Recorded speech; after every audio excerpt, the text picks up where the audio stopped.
foreign equivalents that we recently talked about. When using foreign words in your brand name, you want to make sure that there's not an existing brand or mark out there that shares the foreign equivalent to that brand name in English translation. You be really creative in designing branding out there for your consumer. The sight, the sound, that third realm of where you translate it, but it's also what is to your consumer, and will that be confusingly similar to other consumers? If you think you're safe because you swapped an 8 for ATE or added a hashtag, think again.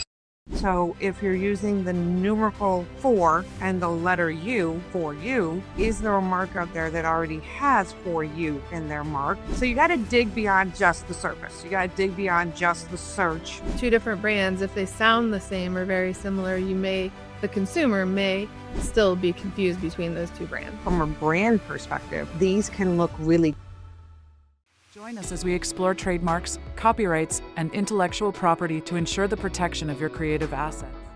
Welcome back to Securing Your Brand with SecureMark Legal, where we talk about protecting your brand and building a strong business foundation.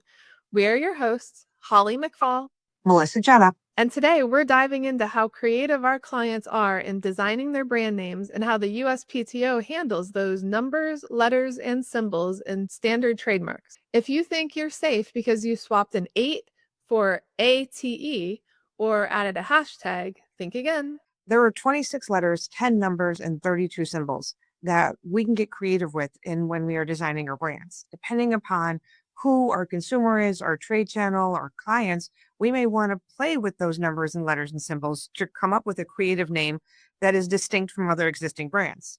But when filing your trademark with the USPTO is going to consider how that looks, how that sounds, and what it means. Not just the consumer impression. They want to make sure that there's no confusingly similar brands out there that share those characteristics.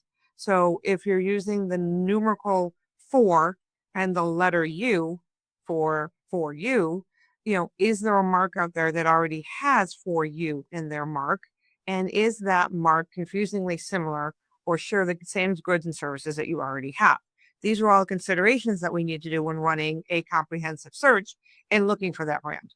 So basically what you're saying is you have to look at not just how the words appear visually, but also how they sound, right? So this is important because a lot of times we hear brand names, let's say on the radio or in a podcast that we're listening to, and we're not necessarily looking at the visual words or symbols, what it looks like. So the USPTO looks at it that way as well. If you're not visually looking at the brand, two different brands, if they sound the same or very similar, the consumer may still be confused between those two brands. Even that translation of that, how that goes into play in looking for confusingly similar brands, kind of like the foreign equivalents that we recently talked about. When using foreign words in your brand name, you want to make sure that there's not an existing brand or mark out there that shares the foreign equivalent to that brand name in English translation.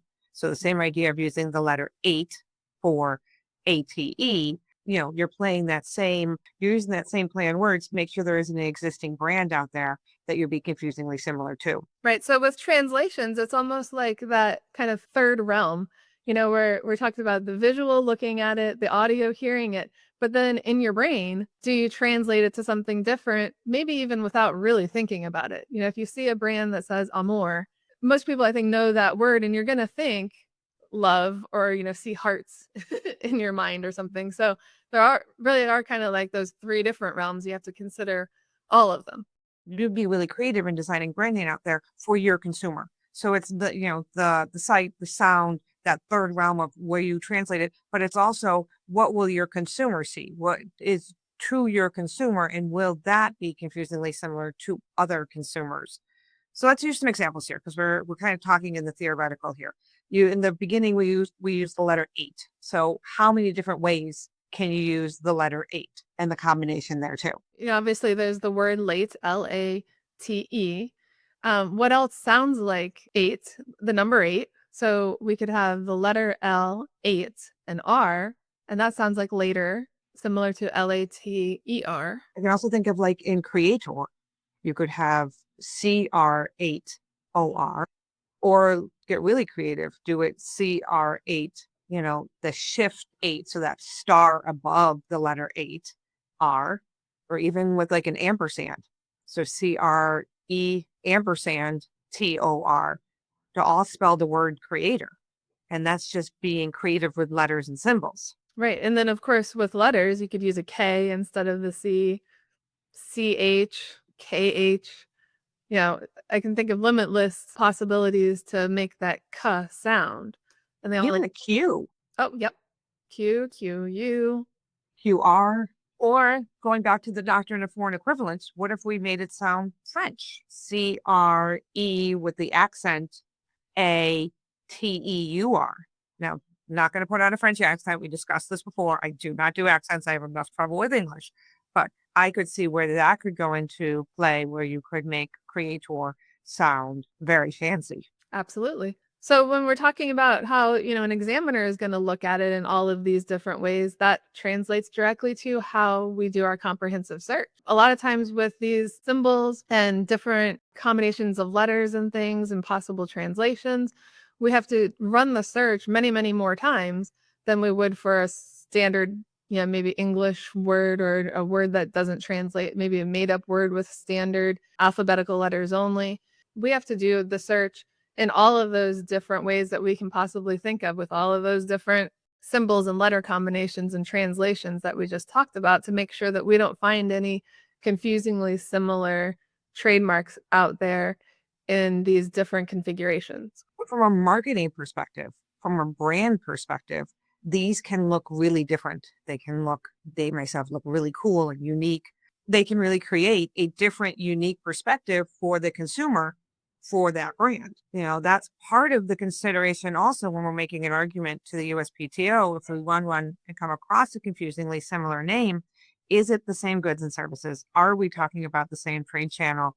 And has this use of letters and symbols and different numbers created a unique commercial impression? So even though we run this comprehensive search, the search is really important, are you creating a different, unique perspective? Yeah, so that concept goes back to, topics, many different other topics that we've talked about in previous episodes, where, when we talk about similarity of two words, that's only part of the analysis. If we do come up with another brand name that's out there, a trademark that's similar in look or sound, we have to go to step 2 still and look at the similarity of the goods and services, because you can have the same exact name in two completely unrelated goods or services, and they can both be trademarked. Dove chocolate, Dove shampoo. My favorite example. Yeah, because everybody knows those brand names, and nobody's going to get those two confused when you're out shopping for shampoo. Well, you got Delta faucet and Delta airplanes. You're not confusing the two either. But Dove chocolate and Dove shampoo, you're still shopping in a supermarket or online at the same store, but you have a different commercial impression because the goods and services are so different. Hopefully we're not eating shampoo and we're not using chocolate to wash our hair. At least not intentionally. All right. So you got to dig beyond just the surface. You got to dig beyond just the search of, oh, that's super creative. Oh, there's nothing else out there that we find through our Google search or our internet search or our common law search.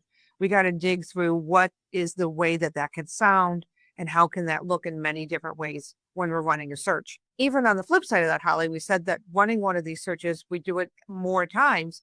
Now in consideration, when we're running just the word creator, CREATOR, we're going to want to make sure that we are trying to find that what we call our fuzzy, where we run a search. What is the fuzzy version of this? How creative can we be? These second considerations, these second looks, looking at the mark in a whole, looking at how it sounds, looking at if it can be translated or it can be spelled differently, is all in our considerations for these stylized marks, even though they're going to be in the standard character mark in the USPTO and not a design mark. It's going to be a regular trademark in consideration for the USPTO. So, what are the main takeaways from this episode? What have we learned today? So, we've talked about how it's very important to consider phonetics, translations, and symbols when doing trademark searches and when trying to figure out if your proposed trademark is likely to be considered confusingly similar to a USPTO trademark examiner, considering all of the different iterations or versions of your brand name that could sound the same to a consumer, even if they look different. And so using letters and symbols, even in a unique way, doesn't necessarily make the mark unique enough for trademark protection. It doesn't necessarily get rid of the confusingly similar to other existing marks. That's one of the considerations that we are looking for when we run our comprehensive search. Thank you for joining us today. We're talking about more than just how you spell your brand name. We're talking about using letters and symbols and other translations to make sure that you have a unique mark that is not confusingly similar to any existing marks. And that matters to the USPTO. If you're building a brand, protecting your property, a comprehensive search is always necessary. That way, we don't face surprises once we get through the trademark application waiting period and we're in front of an examiner. We want to make sure that down the road, in the future, we can always protect your brand. Thank you for tuning in to Securing Your Brand with SecureMark Legal. If you want to learn more about building your brand, protecting your brand, please visit us at securemarklegal.com. Until next time, I'm Melissa Jedda. And I'm Holly McFall. Reminding you that a strong business starts at the foundation, and protecting your brand name, your trademark, is what's important. Join us as we explore trademarks, copyrights, and intellectual property to ensure the protection of your creative assets. While we are lawyers, we are not your lawyers. So nothing contained in this podcast creates an attorney-client relationship or constitutes legal advice. The views and opinions of guests on our show are not necessarily those of SecureMark Legal and are provided for informational and educational purposes only. This presentation is protected by U.S. and international copyright laws.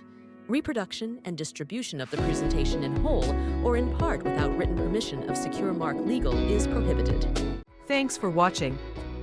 Be sure to hit that like and subscribe button and leave us a review in the comments.